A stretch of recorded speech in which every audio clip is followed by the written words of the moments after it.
Hey everybody, I'm Carol with Free Spirit Arts. Welcome to my channel. I'm kicking off fiber videos on Friday, hence hashtag Fiber Friday. A lot of the subscribers on my channel are actually watching the channel for paper crafting, which I love, but I love fiber arts. And several people have said, this is so interesting. I've never seen this before. What do you do after you wash it? So I'm going to show you.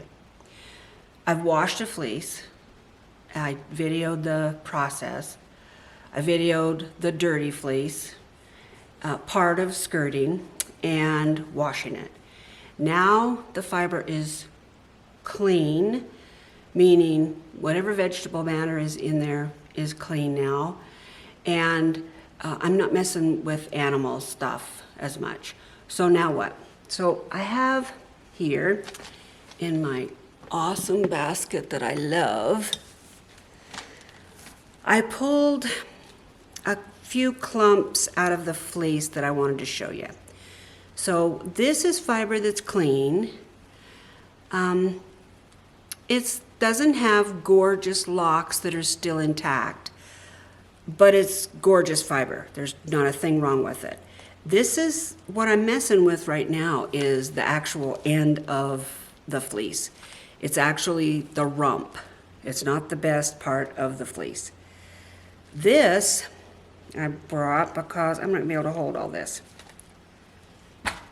This I grabbed because you're able to see well-defined locks still.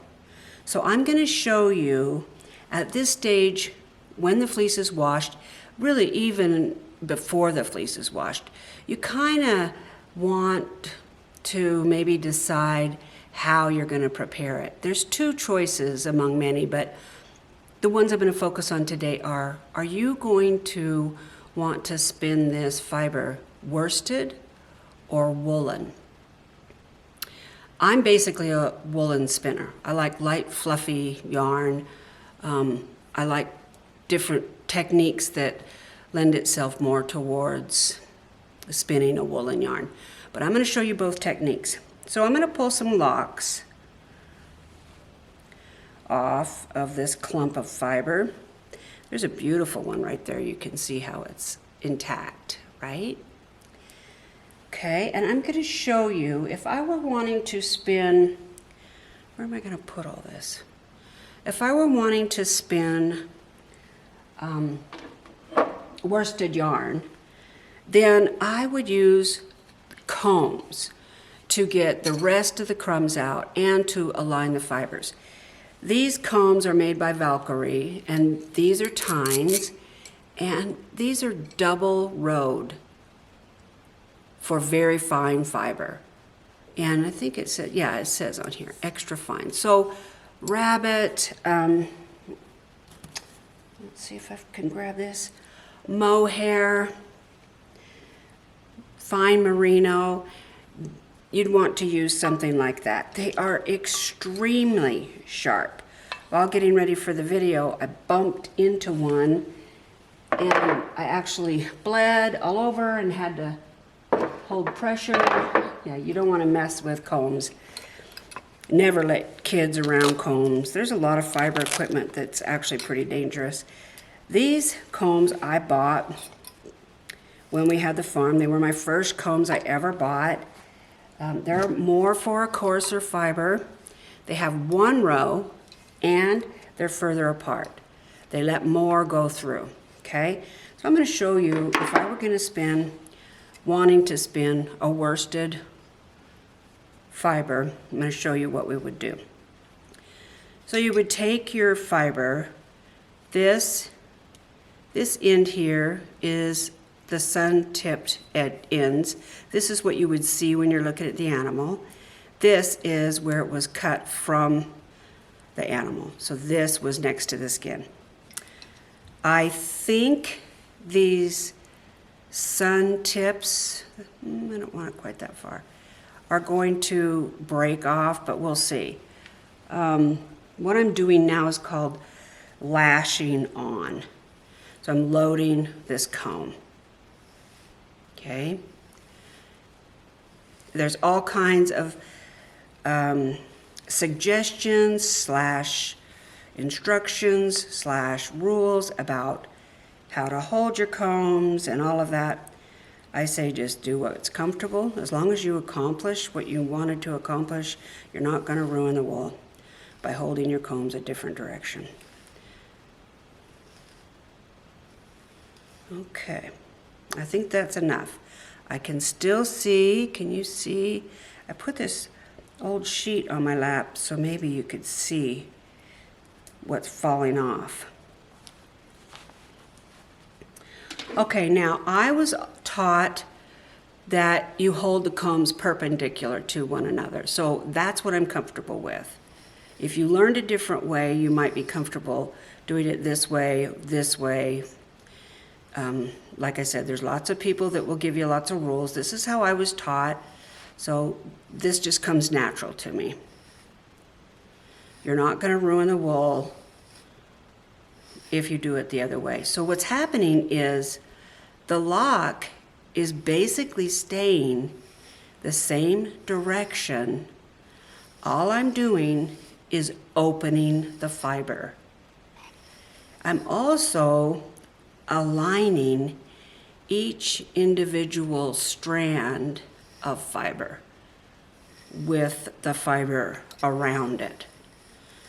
Combing is designed to get all the fibers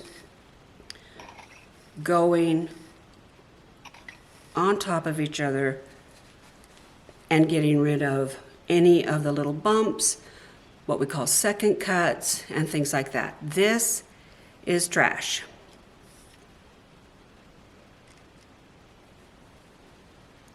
So you toss that, switch hands. Some people don't switch hands. I do. And every time you handle your fiber, it's an opportunity to look it over for strength and the health of the fiber and get rid of any of the little neps and stuff. So you might be able to see some of them there. Let's see if I can get it here. Little bumps, neps, nibs, people call them all kinds of things. Second cuts. If I were using those fine fibers, fine combs, they're more likely to pull more out. This fleece that I'm doing it's not an exceptionally fine fleece. It does have a lot of crimp to it. So it is softer than, say, Navajo Churro or Jacob or something like that. And you can see a lot of these little bumps are getting caught. I'm going to stop there. I could probably go one more pass, but I can see it's full of bumps and lumps. Let's see, where am I? Yeah. And hay.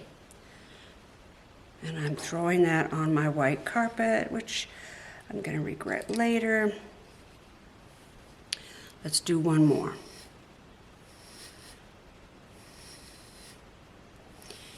You could use your combs if you were doing a woolen fiber. You're not going to get as sleek of a fiber, of a yarn, by doing that. But if you found combed fiber, you could still spin it any way you want. And I could just keep going. So, but I won't. For purposes of this, I won't. So you can see, well, I still have some of these little nips. They're not in lock form. When I spin, they're not going to disappear. They're going to be little bumps, and you don't want that in a worsted fiber. But you can see this fiber is trying to align itself. And if I kept going, it would. Now, let's talk about the other kind. The other kind is woolen. Woolen is what comes natural to me. I can spin a worsted fiber, but It doesn't come as natural to me, and I don't, the fiber isn't as lofty. I'll show you when we get further along here.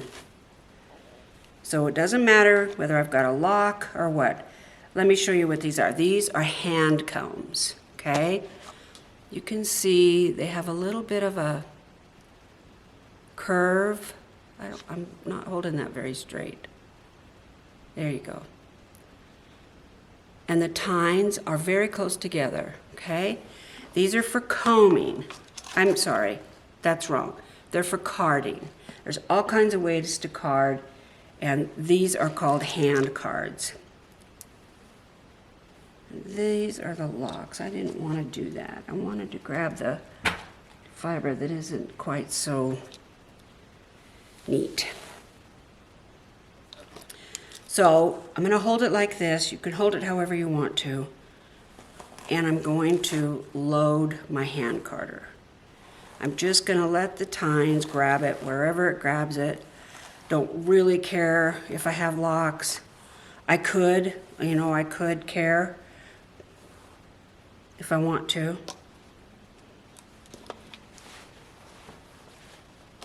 And part of the purpose of carding is still to get the little bits of hay, straw, anything else that, I mean, I have found baling twine in fleeces, tiny bits of wire.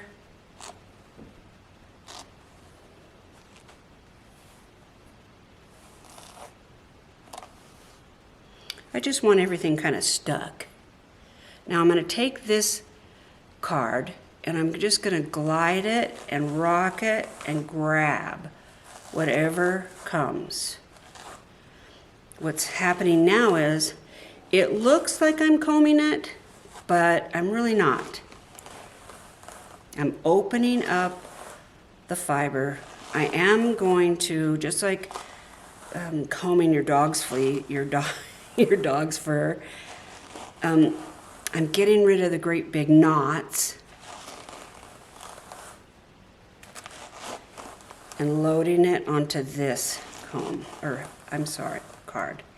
When I think, okay, I've probably gone past that enough times, I want to switch, then I just rock it on here and it picks it up. You can see there's some hay right there that's broken. I can pull it out or I can just let it break up naturally, whichever.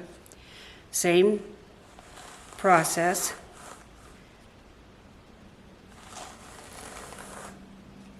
You can use these for blending also, 2 different colors or 2 different kinds of fiber. There's something called a drum carder. I have one sitting here.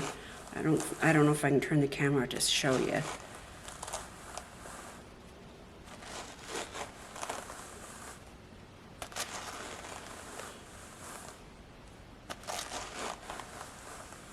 I'm not scraping these tines against these tines, or teeth, I should say.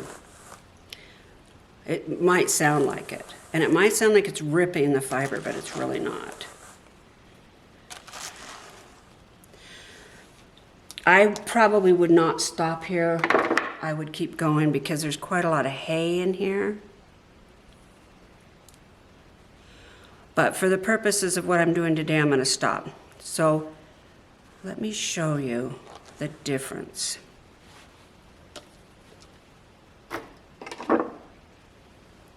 This is combed fiber.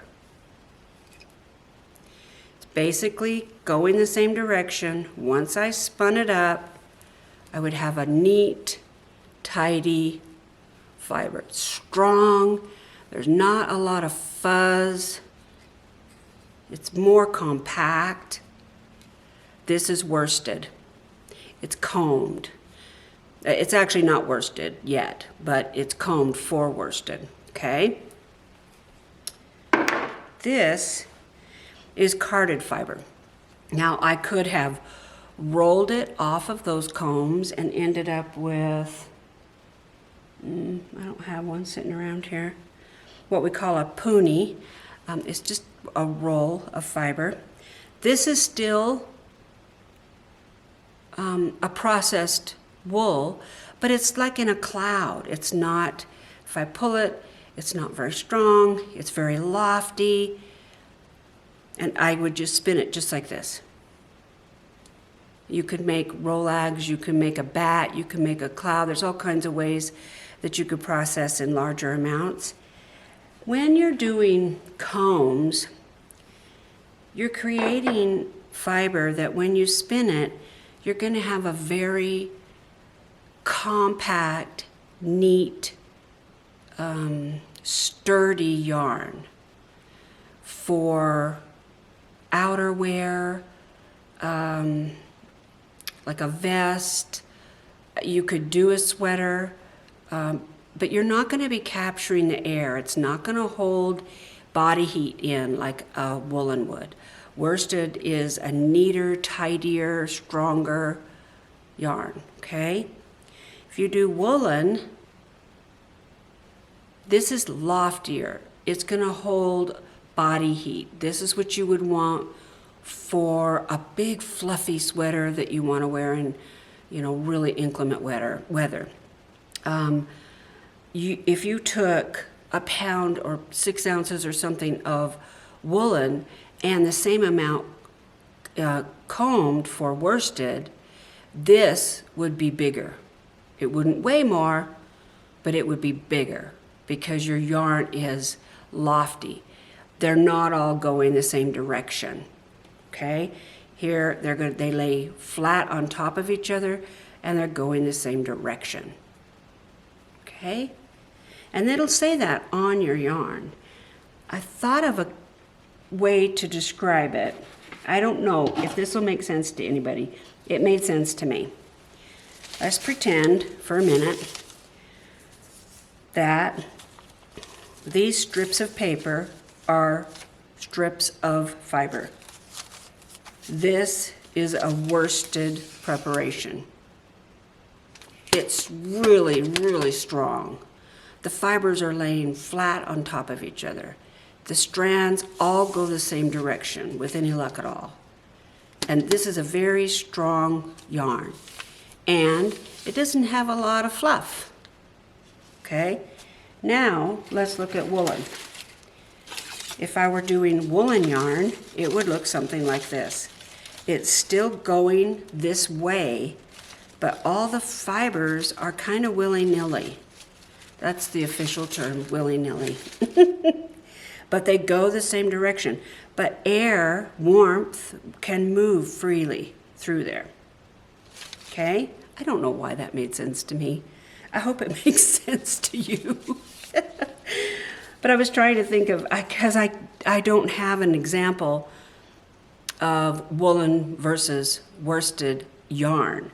So I was trying to think of something. And this, I love spinning art yarn. I love big, fluffy, organic yarn, chunky yarn.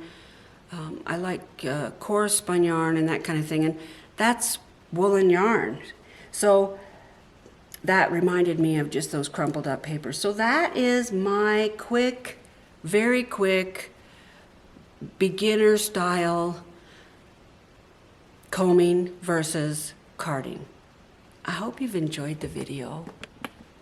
I'm going to be doing more fiber videos on my channel, and I hope you'll subscribe and hang out with me. Many of you already know that I'm in the process of building a fiber studio. So excited. And I hope to do lots of things in there. Dye and spin, maybe even try my hand again at weaving, and just play with fiber. It's really one of my loves. I enjoy it so much. I hope you enjoyed the video. If you did, I'd love a thumbs up. Subscribe, it's free. Thanks for watching, you guys. Let's all take care of each other. Bye.